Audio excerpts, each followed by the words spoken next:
Les vraies voix Sud Radio, 17h-19h, Philippe David.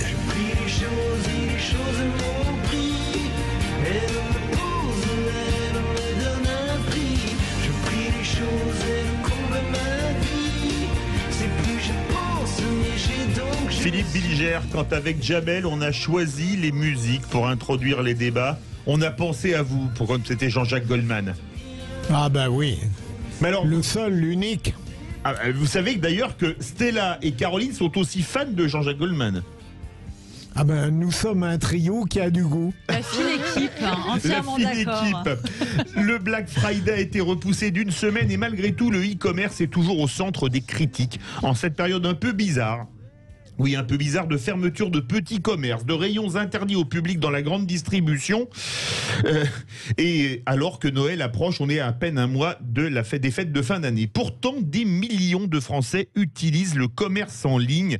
D'où d'autres grands débats. Faut-il arrêter de diaboliser le e-commerce? Et pour le moment, vous êtes 59% à dire oui sur Twitter. Nous sommes en compagnie d'Olivier Mathieu, vice-président de France Digital et fondateur de Price Minister. Olivier Mathieu, bonsoir. Bonsoir. Bonsoir. Oh, je vais vous poser une question. Vous aussi, vous êtes comme nos trois vraies voix, fans de Jean-Jacques Goldman? Ah, j'adore Jean-Jacques Goldman, c'est ma génération. Alors ça va, on vous écoute. Il a longtemps vécu à Marseille, je vis maintenant. Ah bon bah, vous pouvez rester avec nous alors. Le e-commerce n'est pas finalement le bouc émissaire parfait vu les circonstances. Si vous voulez, moi je me suis occupé de e-commerce depuis de nombreuses années. Le tout début du e-commerce, ça date de 25 ans maintenant. Les débuts d'Amazon, je crois que c'est 1996. Nous, on avait créé Price Minister en 2001, mais ça date pas. Et chaque année, on a effectivement des critiques de la part des petits commerçants à l'encontre du e-commerce. Donc je pense qu'il faut peut-être isoler deux parties du débat. Il y a un qui est la crise actuelle. Et ça, c'est une véritable crise qui entraîne beaucoup de souffrance et de détresse chez les commerçants, les rideaux baissés, le problème de chiffre d'affaires. Et puis ensuite, l'articulation entre le e-commerce et le commerce physique, qui est un vieux débat, qui continuera plus tard et qui concerne peut-être encore plus même, la politique d'urbanisme. Qu'est-ce qu'on fait des centres-villes? Qu'est-ce qu'on fait des bas d'immeubles? Comment est-ce qu'on remet de la vie en centre-ville? Et c'est pas seulement le e-commerce, il y a eu d'autres époques où les supermarchés, les hypermarchés ont aussi été montrés du doigt. Donc c'est un débat qui est beaucoup plus profond et qui dépasse la crise actuelle du Black Friday. Avant de donner la parole aux vraies voix, je vous posais une deuxième question. Qui a le plus profité du premier confinement? La grande distribution ou le e-commerce? Alors, je n'ai pas regardé tous les chiffres, mais je crois qu'ils en ont tous les deux bien profité, pour tout dire. Hein.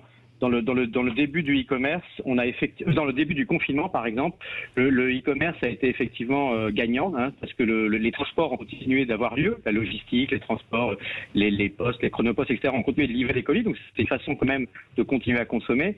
Mais les hypermarchés, les grandes surfaces, avec l'alimentaire en particulier, ont été quand même les grands gagnants, et d'ailleurs ils l'ont reconnu. Alors, ensuite, dans le deuxième confinement, c'est un petit peu différent. Parce qu'on sait que les hypermarchés souffrent quand même aussi. Mais on leur a fermé des rayons, hein, ce qui n'était pas le cas la première fois. Et quand on ferme des rayons qui rapportent de l'argent, comme la librairie, etc., ça fait baisser le chiffre. Hein. Non, mais les décisions sont très difficiles à lire, donc on comprend les colères. Même si en fait, les colères des commerçants, par rapport au e-commerce, encore une fois, à mon avis, elles ne sont pas forcément justifiées, mais il faut les étudier. En revanche, l'illisibilité, si vous voulez, des mesures par rapport au confinement, et c'est probablement difficile d'être politique aujourd'hui, donc j'aimerais pas avoir à prendre des décisions, mais l'illisibilité de ce qu'est un commerce essentiel par rapport à un commerce pas essentiel, du e-commerce par rapport au physique, du supermarché par rapport au commerce de centre-ville, tout ça, ça crée énormément d'iniquité et d'inégalité entre les différents types de commerce, et à mon avis, en tous les cas, il faut effectivement rétablir de l'ordre et de la justice dans le sens où les petits commerçants sont capables de respecter les règles sanitaires et les gestes barrières. Stella Kabga. Je pense que c'est la grande distribution en réalité qui a profité au premier confinement. Je me souviens parce que, étant confinée, j'essayais de commander des articles sur Amazon ou sur AliExpress et tout. Et on avait toujours une note qui expliquait que les colis ou les articles qu'on avait commandés devaient arriver 2 semaines, voire 3 semaines plus tard que prévu. Parce que, à cause des mesures du Covid qui avaient été mises en place, ce qui n'est pas le cas actuellement. Nous sommes en confinement. Je pense que la grande distribution a moins fait de chiffre d'affaires que que le e-commerce, parce que maintenant, moi j'ai commandé tout plein de livres là pour pouvoir passer mon confinement, tout plein de et je les ai tous reçus. Au contraire, même le e-commerce est beaucoup plus rapide maintenant. C'est-à-dire que sur les dates, on te dit que tu peux recevoir l'article dans les 3 prochains jours ou 4 prochains jours, 2 jours à peine, 24 heures, même je suis là. J'ai reçu un ordinateur en l'espace de 2 jours, des livres qui étaient censés être livrés le 16 novembre, je les ai déjà tous reçus. Donc je pense que c'est l'inverse en fait. Olivier Mathieu. Oui, enfin moi je suis d'accord que sur la grande distribution a été plutôt gagnante au premier confinement parce que tout le monde se précipitait encore dans les supermarchés et les hypermarchés, notamment pour les achats de première nécessité. C'était un peu la seule sortie possible, hein, il faut bien le voir, puisque tout était fermé. Et le e-commerce, globalement, il a toujours été préparé, si vous voulez, par définition, à la vente à distance. Chaque fois qu'arrivent les fêtes de Noël, il y a eu énormément de travail qui ont été opérés pour pouvoir livrer de plus en plus vite, de moins en moins cher, toute catégorie de produits. Et donc, par exemple, tout ce qui est équipement mode et maison, qui est la catégorie la plus en croissance, et ben ça permet effectivement de continuer à pouvoir bricoler chez soi, de faire de la déco, etc. Et tout ça, c'est des catégories qui, même les années précédentes, indépendamment du Covid, avaient été beaucoup travaillées en termes de stockage, livraison, logistique et également tarifs et prix. Philippe Bilger. Moi, d'abord, évidemment, je considère qu'une démocratie qui diabolise n'est pas mûre. Premier point. Deuxièmement, j'aurais scrupule à diaboliser le e-commerce dans la mesure où vous êtes le meilleur client Amazon pour les livres de France et de Navarre. Voilà. J'allais dire en effet qu'il faudrait que moi-même je ne le pratique pas. Mais plus sérieusement, ce que vous avez dit, monsieur Mathieu, c'est qu'il faut que le gouvernement, dans sa gestion, fasse attention à ne pas créer des tensions, des dysfonctionnements, des inéquités qui peut-être sont inévitables compte tenu sanitaires, mais qui peuvent être dangereux au regard de notre unité sociale. Et je crois que votre point de vue sur ce plan comme sur l'autre est tout à fait intéressant. Olivier Mathieu. Moi, en fait, je pense qu'on peut aussi souligner une chose que vous avez déjà dite, mais que les commerçants, y compris les commerçants de centre-ville, peuvent avoir accès aux canaux du numérique et du digital. D'ailleurs, j'ai une casquette bénévole également de vice-président de France Digital qui rassemble les startups, et on a publié un kit de e-commerce pour essayer d'accompagner les commerçants vers des solutions numériques, logicielles, etc., qui permettent de mettre leur catalogue sur ce qu'on appelle les places de marché, en anglais les marketplaces, pour pouvoir vendre aussi leurs produits. C'est-à-dire que parfois, quand on dit qu'on appelle au boycott Amazon, et ça a été mon plus gros concurrent, donc j'ai plein de choses à dire contre Amazon sur un certain nombre de comportements fiscaux et également leur politique salariale et sociale aux États-Unis qui est souvent critiquée. Mais après, il ne faut pas oublier non plus que beaucoup de commerçants français ont accès également aux places de marché telles qu'Amazon pour réaliser du chiffre d'affaires quand leurs magasins sont fermés. Donc on peut vendre sur Internet quelle que soit la ville ou le village où on habite, avec un magasin qui peut vendre de la mode, de la déco, du bricolage, etc. Caroline Pilastre, pourquoi Grima? C'est Caroline. Oui, je suis déjà en avance pour le grand matin de demain. Moi, je ne suis pas non plus pour la diabolisation du e-commerce. Je vais vous expliquer pourquoi. Parce que, tout simplement, les Français, lors de cette période Covid, ont essayé au maximum de privilégier les commerces de proximité, les petits commerçants. Justement, c'est un acte patriotique. Le e-commerce, en soi, n'est pas le problème. Le problème, c'est le fait que les GAFA ne payent pas d'impôts ou suffisamment, parce qu'à chaque fois on se trompe aussi concernant Amazon. Amazon paye 500 millions d'euros d'impôts. Donc il paye quand même une partie. Mais il paierait beaucoup plus. Mais bien sûr, au vu du chiffre d'affaires. Simplement, il défiscalise au Luxembourg et en Irlande. Et le problème général, c'est pour l'ensemble des GAFA qui payent très peu ou pas du tout d'impôts. Le e-commerce sert à beaucoup de populations, sert aux personnes âgées, aux personnes à mobilité réduite, aux personnes en situation de handicap. Dans certaines régions où vous n'avez pas forcément accès justement à un grand centre-ville. Donc moi, j'ai horreur qu'on nous fasse des leçons de morale. Ça suffit, on est déjà assez entravé par cette période du confinement et de la Covid. On peut faire ce que l'on veut, question achat, et ça ne veut pas dire qu'on n'a pas envie de favoriser nos petits commerçants. On sait très bien qu'ils sont dans la panade. Donc arrêtons un petit peu à chaque fois d'opposer. Monsieur, vous allez pouvoir confirmer ou infirmer ce que je dis. Je pense que c'est 10% du commerce en totalité, le e-commerce. Donc ça ne représente pas l'ensemble des achats que nous faisons. Nous nous déplaçons dans les boutiques physiques parce qu'on a besoin d'un lien social, d'un lien humain, on a besoin de conseils. Vous comprenez? Et puis la digitalisation, c'est très bien, mais... Une esthéticienne, un coiffeur ne peut pas digitaliser. Oui. Le gouvernement a proposé 500 € pour que les petits commerçants digitalisent, mais tous ne peuvent pas se mettre à la page parce qu'il faut quand même une formation. Le numérique, ça n'est pas simple pour tout le monde. Donc, si vous voulez, c'est facile à chaque fois de critiquer Amazon, de critiquer le e-commerce dans son ensemble, mais ça aide une grande population. Et puis, il y a aussi le pouvoir d'achat. Pardonnez-moi, mais c'est souvent moins cher quand vous allez sur ces sites. Justement, on va faire réagir Olivier Mathieu. Olivier Mathieu, c'est combien de pourcents du commerce, le e-commerce, et est-ce que c'est moins cher? Et vous pouvez répondre aussi sur le paramètre fiscal dont vous avez parlé et Caroline Pilastre a parlé. Oui, l'ordre de grandeur est juste, hein, c'est effectivement une dizaine de pourcents. Et il y a une dizaine d'années, c'était seulement 5%. Donc ça progresse fortement, mais ça reste finalement marginal. Après, ça dépend un peu de ce qu'on considère dans le périmètre, parce que typiquement, sur le voyage, tout ce qui est achat de voyage, même si aujourd'hui c'est la crise la plus profonde dans le voyage, parce que plus personne ne se déplace, la partie achat en ligne est bien supérieure.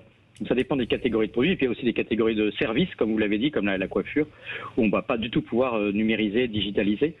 Mais enfin, en tout cas, effectivement, c'est de l'ordre d'une dizaine de pourcents, avec quand même une forte croissance et beaucoup de petits sites de e-commerce qui naissent. Et souvent, beaucoup de ces petits sites de e-commerce, c'est aussi des commerçants physiques qui peuvent avoir si vous voulez, une physique. Moi, je pense qu'il y a une question, effectivement, en dehors du débat sur la fiscalité, et vous avez tout à fait raison, et vous avez l'air assez technique d'ailleurs, hein, sur l'approche de l'optimisation entre la Hollande, l'Irlande, etc. C'est des choses qui ont été montrées du doigt et qui sont justes. Intéressé à ces sujets. Et c'est un sujet qui est effectivement tout à fait inéquitable et injuste, puisque très souvent les GAFAM ne payent pas l'impôt là où ils réalisent de la valeur et du chiffre d'affaires. Mais en dehors de ça, il y a quand même une question qui est aussi, je dirais, celle de l'accès au pouvoir d'achat, qui est très importante et que vous avez souligné. Ça, j'aimerais bien rebondir, parce que on est dans un monde dans lequel... Comment ? Court. Oui, très courtement. Non, mais si vous voulez, c'est vrai que le royaume de l'Internet, c'est quand même le royaume de la baisse des prix. Et donc il y a deux questions qui se posent, c'est qu'est-ce qu'on veut faire d'un point de vue un peu politique, parce que si on veut amener une meilleure consommation, par exemple plus de produits équitables ou plus de produits écologiques, etc., mais également favoriser le commerce en centre-ville, ce qui est une partie de l'équitabilité, si vous voulez, il va falloir aussi qu'on accepte de payer un peu plus cher. Ça, c'est une vraie question, être prêt à payer plus cher. Vous êtes bien sur Sud Radio, 18h42. Faut-il arrêter de diaboliser le e-commerce? Vous êtes 60% à dire oui. Olivier Mathieu, vice-président de France Digital et fondateur de Price Minister, est avec nous. Et on continue le débat dans quelques instants. Les vraies voix Sud Radio, 17h-19h, Philippe David. Retour des vraies voix avec Philippe Bilger, Stella Kamga et Caroline Pilastre. Ça réagit beaucoup à ce débat. Faut-il arrêter de diaboliser le e-commerce? Vous êtes pour le moment 60% à dire oui. On a Olivier Mathieu, vice-président de France Digital et fondateur de Price Minister, qui est avec nous. Et on nous appelle donc Paul. Bonsoir. Bonsoir à tous, bonsoir Philippe. Moi j'estime que c'est encore une fois un débat qui est posé parce que c'est pour masquer l'échec du gouvernement qui est obligé de fermer les petits commerces. Et donc en réaction, il dit mais il faut privilégier les achats, ils sont fermés. Donc comment on fait? Donc à un moment donné, les gens, la nature ayant horreur du vide, ils achètent en ligne. Il faut penser quand même que les gens sont intelligents. Et celui qui a le pouvoir de changer les choses, c'est le consommateur. Le consommateur, il achète ce qu'il veut là où il veut. Et aujourd'hui, à un moment donné, il faudrait plutôt inciter les sites de e-commerce à mettre en avant les produits français, vider les stocks des petites boutiques et ainsi de suite. Ça, ce serait intelligent. Vouloir taxer, vouloir interdire, ça suffit. Vouloir opposer les gens les uns aux autres, c'est la politique de ce gouvernement depuis le début. On a un conflit systématique depuis le début du quinquennat. À un moment donné, il faut que ça s'arrête. On est dans une crise sanitaire très grave. L'infirmier qui a parlé tout à l'heure, c'était quand même très émouvant. On a des gens intelligents, François,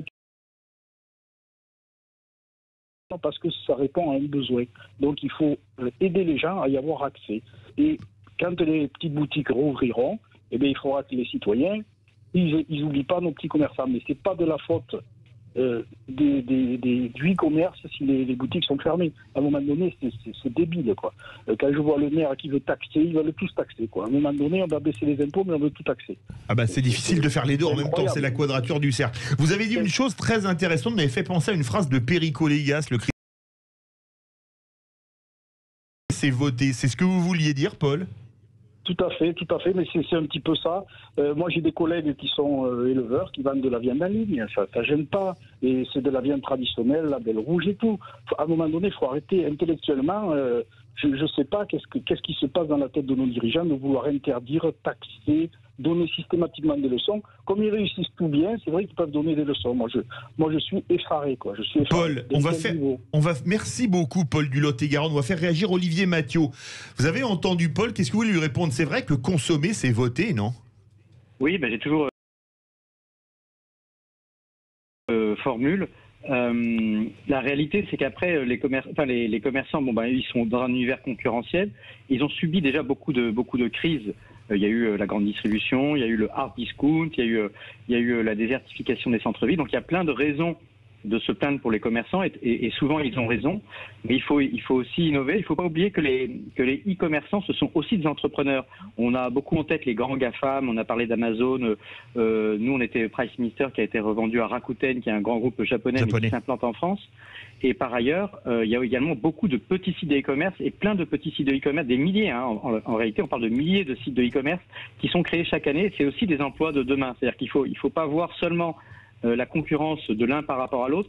Il faut également réfléchir en part, ce que j'appelle moi la part d'avenir, c'est-à-dire la part de marché du futur du e-commerce et comment ça se répartit. Et donc, il faut qu'il y ait une politique probablement également autour de l'urbanisation et de réfléchir à ce qu'on veut faire des centres-villes aujourd'hui, ce qu'on appelle les bas d'immeubles, c'est-à-dire qu'il y a une crise aujourd'hui du confinement, il y a des gens qui quittent les grandes villes, il y a des bureaux aussi du fait du télétravail qui se désertifient, mais il y a également la fermeture ce qu'on appelle les bas d'immeubles, qui est un peu la vie dans la une réflexion un peu à long terme qui dépasse le cadre conjoncturel actuel de la crise, mais qui oblige, cette crise, elle nous oblige à accélérer cette réflexion. Et en tous les cas, j'aime beaucoup la prise de parole de l'auditeur qui dit qu'effectivement, on doit choisir sa façon de consommer. C'est pour ça que j'ai appelé aussi à parfois, peut-être il faut accepter de payer un peu plus cher. Quand je parlais tout à l'heure des prix, les prix, c'est payer parfois un peu plus cher pour un commerce de proximité, c'est payer un peu plus cher pour un produit un peu meilleur qui n'est pas forcément importé de mauvaise qualité de Chine avec un bilan carbone déplorable. Donc il y a toute une réflexion sur l'acte citoyen de l'achat. Et c'est pourquoi consommer, c'est voter. Merci beaucoup Olivier Mathieu, vice-président de France Digital et fondateur de Price Minister. Verdict sur Twitter, vous êtes toujours 60% à dire oui. Amazon Black Friday, faut-il arrêter de diaboliser le e-commerce? Et de suite, le clin d'œil des vraies voix.